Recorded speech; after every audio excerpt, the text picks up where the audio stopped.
Huntsville Hospital is the area's only level 1 trauma center, so they get the most seriously injured patients. The staff works hard to make sure they're prepared for a mass casualty or disaster.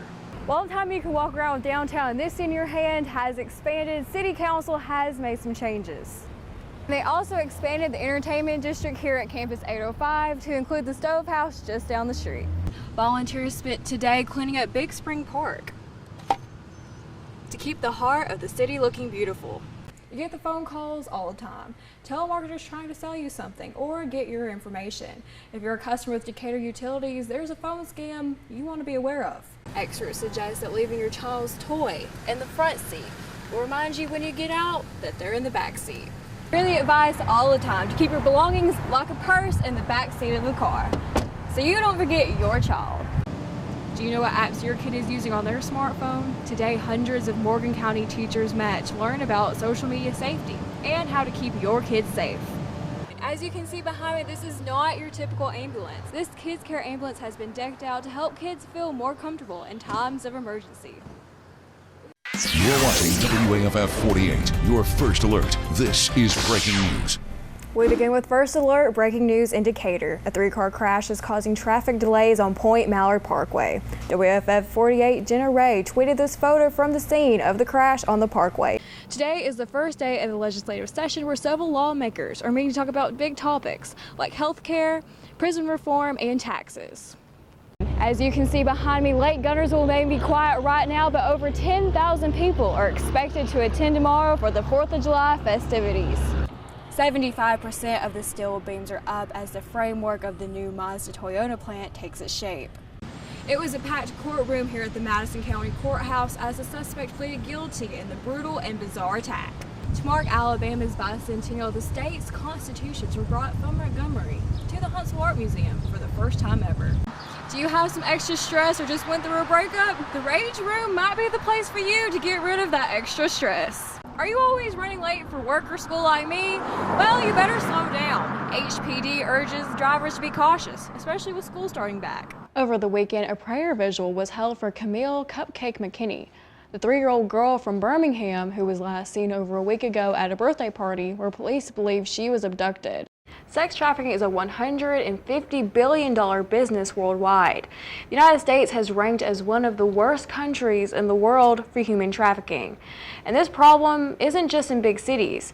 It's a major problem here in Alabama. In Lauderdale County, a woman is accused of murdering her ex-husband. Peggy Hall allegedly shot and killed Randall Bobo, and he was found dead inside his home on County Road 130 on Wednesday morning. Hall has been charged with capital murder and is currently being held without bond at the Lauderdale County Detention Center. Deputies say they received a call at 8:30 in the morning reporting that someone had been going from door to door with a gun on County Road 130. No one ever expects it to happen in their community until it does. 2 mass shootings in 2 separate states in just 13 hours this past week. That's got many people wondering how prepared is North Alabama for a mass casualty event or disaster. Huntsville Hospital is the area's only level 1 trauma center, so they get the most seriously injured patients. The staff works hard to make sure they're prepared for a mass casualty or disaster. Joyce Thomas is Huntsville Hospital's manager of emergency preparedness, and she took us inside the emergency department today, one of the busiest in Alabama. This is one of our trauma rooms. We have 6 of these rooms total, but it's set up for a disaster. We could put actually 3 patients in here if we needed to. The headboard is set up. We could put 3 patients and the door breaks away to the other trauma room. So the trauma physician can leave one trauma room to the next, go to 3 trauma suites in one pod. She says if there's an active shooter or any kind of disaster in the region, the staff is trained and prepared to handle the influx of patients. And does the system work? You know, do we have the equipment in the right place? Do we have the staff positioned in the right place? You know, are we ready? We want to iron out any little bitty glitch that could cause us a problem down the road. She looks at other major events to make sure they can manage a similar number of patients. For example, when the shooting happened in Las Vegas, more than 250 people went to the emergency department. We want to be able to manage that too. You know, if that's the magic number, 250, then we're planning 250 for 2 o'clock in the morning. The hospital does constant training, including community drills with the city, the school system, and the airport. They also do a lot of internal drills. After the April 27th tornadoes in 2011, Thomas says they restructured their emergency plan, and now they use two-way radios. So if the power goes out and the phone lines go out, and if we get hit by a tornado, we still got the backup radio. Now, we can't sit back and say it won't ever happen to us. That's not the way to be planning. We want to be very proactive, and we want to be there. We don't want to let our community down. The hospital's training extends beyond mass casualties. They prepare for outbreaks, highly infectious diseases, and radiation exposure. We thank them for sharing information about their training and preparations with our viewers. In Huntsville, Hannah Campbell, WAFF 48 News.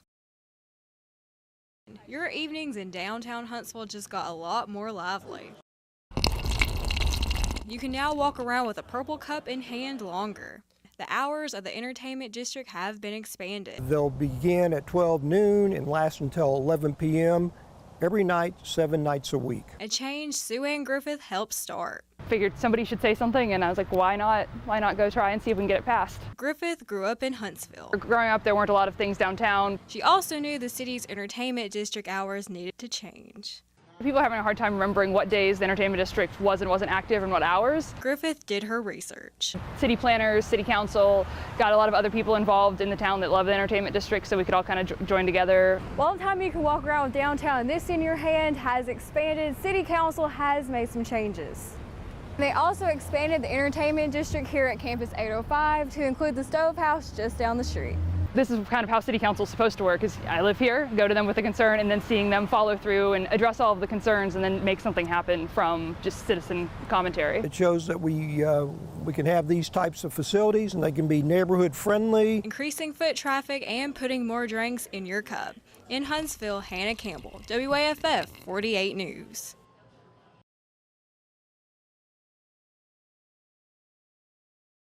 A new state-of-the-art ambulance has been added to the Kids Care fleet at Huntsville Hospital for Women and Children. This ambulance actually is our only in North Alabama pediatric and neonatal critical transport team. So it is actually a rolling ICU to provide transport here to women and children for their specialty care for our pediatric emergency room, pediatric ICU, and then our level 3 neonatal ICU. This ICU on wheels is fully staffed with highly trained medical teams, serving up to 700 patients a year. We've had our first truck since 2003, and it has served the community greatly. But as our community continues to grow, and our region continues to need the specialty cares, we wanted to be able to provide faster care. You know, we tried to get to them within 20 minutes. As you can see behind me, this is not your typical ambulance. This Kids Care ambulance has been decked out to help kids feel more comfortable in times of emergency. There are a lot of really neat aspects from the rocket. The rocket is fun and childlike. A lot of kids are very into that scenery, but there's also some pillows and other things we've been able to provide to help lessen the anxiety of getting in an ambulance for kids. Elizabeth Sanders, the Vice President of Women's and Children, says she hopes the Women's and Children Hospital can continue to grow and expand its services. Hannah Campbell in Huntsville, WAFF 48 News. Do you have some extra stress or just went through a breakup? The Rage Room might be the place for you to get rid of that extra stress. Yes, that's the Rage Room, where you can break glass, electronics, and other objects until your heart is content. I got gloved up, put my mask on, and got to smashing. Okay. The Rage Room is a great place to have birthday parties and even employee bonding exercises. So we came here for a group outing with the company I work for, Thompson Gray. We brought a handful of people, about 6 of us came out, and we just saw the opportunity to have some fun and do something different that is new to the area, or at least new to us. But the whole group, all in all, had fun. We had multiple bottles, the larger items, the medium and small items as they have them listed, speaker boxes, a little Apple TV box, a lot of electronics, a lot of bottles, and then your assortment of golf clubs, bats, sledgehammers, hammers, crowbars, a lot of activities to use. So if you have some extra rage, head down to the Rage Room, grab a bat, and start swinging. Hannah Campbell in Huntsville. WAFF 48 News.